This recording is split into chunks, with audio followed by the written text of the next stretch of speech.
Hi friends, welcome to அம்மாவின் கைமணம் channel. இன்றைக்கி நம்ம என்ன பார்க்க போகிறோம்னா, சிவப்பு அவல் லட்டு எப்படி செய்யுதுன்னு பார்க்க போகிறோம்.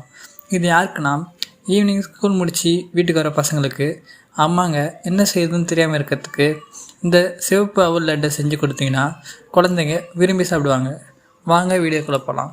தேவையான பொருட்கள்: 1 கப் சிவப்பு அவல், 1/2 கப் நாட்டு சர்க்கரை, 2 டேபிள் ஸ்பூன் நெய், 1/2 கப் தேங்காய் திருவல், 2 ஏலக்காய், கொஞ்சம் முந்திரி.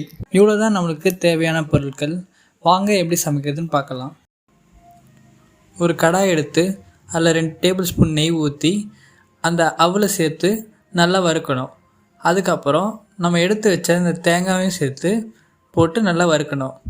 அதுக்கப்புறம் நல்லா வறுந்து வந்ததுக்கப்புறம் அதை ஒரு தட்டில் சேர்த்து நல்லா ஆற விடணும்.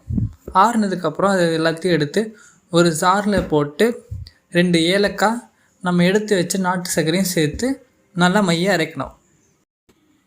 அதை நல்லா அரைச்சி எடுத்ததுக்கப்புறம் ஒரு தட்டு எடுத்து இதை அப்படியே அந்த தட்டில் கொட்டணும். கொட்டி கொஞ்சம் நேரம் ஆற வைக்கணும்.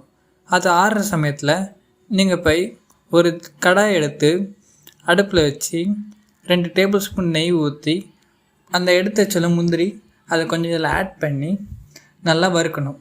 ஒரு 5 நிமிஷம் கலர் மாறுற இருக்கும் நல்லா வறுத்துட்டு இந்த அரைச்சி வச்சல அதில் சேர்த்து போட்டுட்டு கொஞ்சம் கொதிக்கும். அப்போ நீங்கள் என்ன பண்ணுறீங்கன்னா, ஒரு ஸ்பூன் எடுத்து கொஞ்சம் கலந்து வைக்கணும்.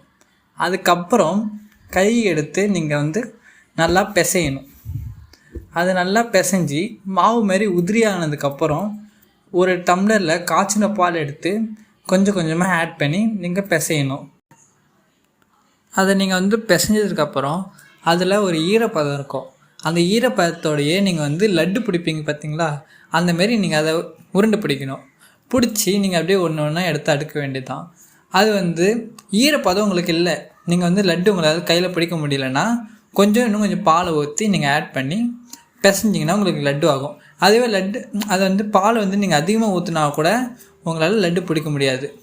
அப்போது நீங்கள் என்ன பண்ணுறீங்கன்னா, இன்னும் கொஞ்சம் மாவு எடுத்து நீங்கள் அதில் சேர்த்துட்டு கொஞ்சம் பிசைஞ்சிங்கன்னா உங்களுக்கு கரெக்டாக இருக்கும். இப்போ அது உங்களுக்கு டிசைனாக உங்களுக்கு வேணுமா, அப்போ நீங்கள் என்ன பண்ணுறீங்கன்னா, டெசிகேட் கோகோனட்னு கடையில் வைக்கும், அதை வாங்கி அது கூட இந்த லட்டுவை அது கூட சேர்த்து உருட்டி நீங்கள் எடுத்து வச்சிங்கன்னா உங்களுக்கு பார்க்க ஒரு டிசைனாக இருக்கும். உங்கள் குழந்தைங்களும் விரும்பி சாப்பிடுவாங்க. இந்த வீடியோ உங்களுக்கு பிடிச்சிருந்தா லைக் பண்ணுங்கள், ஷேர் பண்ணுங்கள், சப்ஸ்கிரைப் பண்ணுங்கள். இந்த செஞ்சு பார்த்துட்டு நீங்கள் எப்படி இருக்குன்னு கமெண்ட் பாக்ஸில் சொல்லுங்கள்.